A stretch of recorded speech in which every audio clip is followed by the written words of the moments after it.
பிஸ்மில்லாஹிர்ரஹ்மானிர்ரஹீம். அல்ஹம்துலில்லாஹி ரப்பில் ஆலமீன். வஸ்ஸலாத்து வஸ்ஸலாமு அலா சையிதினா முஹம்மதின் வ அலா ஆலிஹி வ ஸஹ்பிஹி அஜ்மஈன்.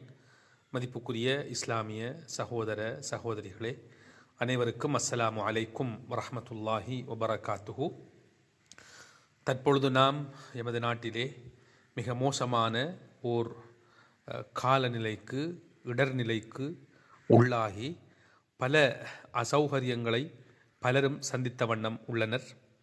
குறிப்பாக கிழக்கு மாகாணத்தின் அம்பாறை மாவட்டத்திலே மிக பயங்கரமான கடுமையான மழைப்பொழிவும் அதனைத் தொடர்ந்து ஏற்பட்ட வெள்ள அனர்த்தமும் பலரை பாதிக்க செய்திருக்கின்றது.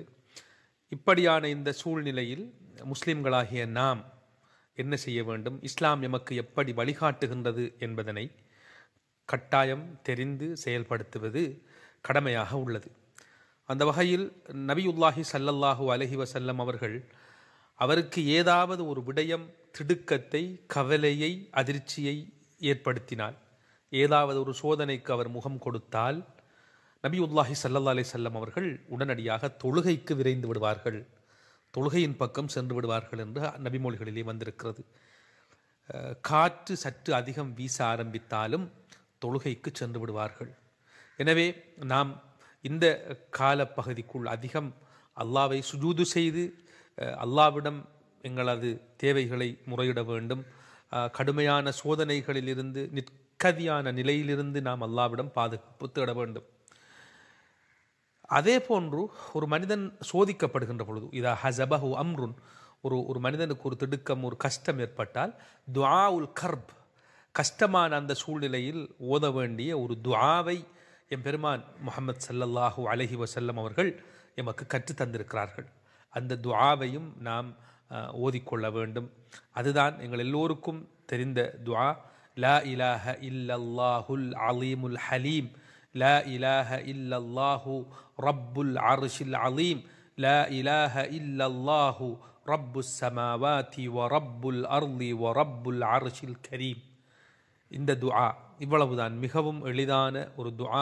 மனிதனது கஷ்டங்களை, துன்பங்களை துடைத்து அவனது துயர் துடைக்க எமக்கு வழங்கப்பட்டிருக்கின்ற ஒரு முக்கியமான ஆயுதம். எனவே இந்த துஆவையும் இன்ஷா அல்லாஹ் நாம் எல்லோரும் அதிகமாக ஓதிக்கொள்ள வேண்டும். அதே போன்று அதிகம் இஸ்திக்ஃபார் செய்ய வேண்டும். ஒரு மனிதன் சோதிக்கப்படுவது அவன் செய்த பாவங்கள் பிரதானமான ஒரு காரணமாக இருப்பதனால் அதிகம் இஸ்திக்ஃபார் செய்ய வேண்டும். அதே போன்று அவனுக்கு விருட்சம் பெற வேண்டும் என்றால், அவனது வாழ்க்கையில் அபிவிருத்தி, பரக்கத்து ஏற்பட வேண்டும் என்றால் அவன் அதிகம் இஸ்திக்ஃபார் செய்ய வேண்டும் என்பது அல்லாஹ்வின் கட்டளை, குர்ஆனிய கட்டளை. அந்த வகையில் நாம் அதிகம் இஸ்திக்ஃபாரை அதிகப்படுத்தி கொள்ள வேண்டும். எனவே இன்ஷா அல்லாஹ் இந்த அமல்களை நாங்கள் இந்த காலப்பகுதிக்குள் செய்து கொள்ள வேண்டும். அதே போன்று முஃமின்கள், முஸ்லிம்கள் எமக்கு சகோதரர்கள் என்ற வகையில் எங்களது சகோதர முஸ்லிம்கள் பலர் இன்று நிற்கதிக்குள்ளாகி இருக்கிறார்கள். அவர்களுக்கு உண்பதற்கு உணவில்லை, அவர்களது உறைவிடங்களுக்குள் நீர் புகுந்து விட்டது.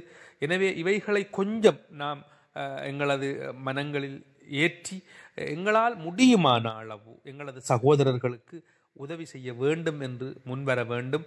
அதற்கு அல்லாஹ் அளப்பரிய கூலிகளை வைத்திருக்கிறான். எனவே இந்த இடர்நிலை காலப்பகுதியில் முஸ்லிம்களாகிய நாம் கடைபிடிக்க வேண்டிய அம்சம் இது என்பதனை புரிந்து செயல்படுவோம்.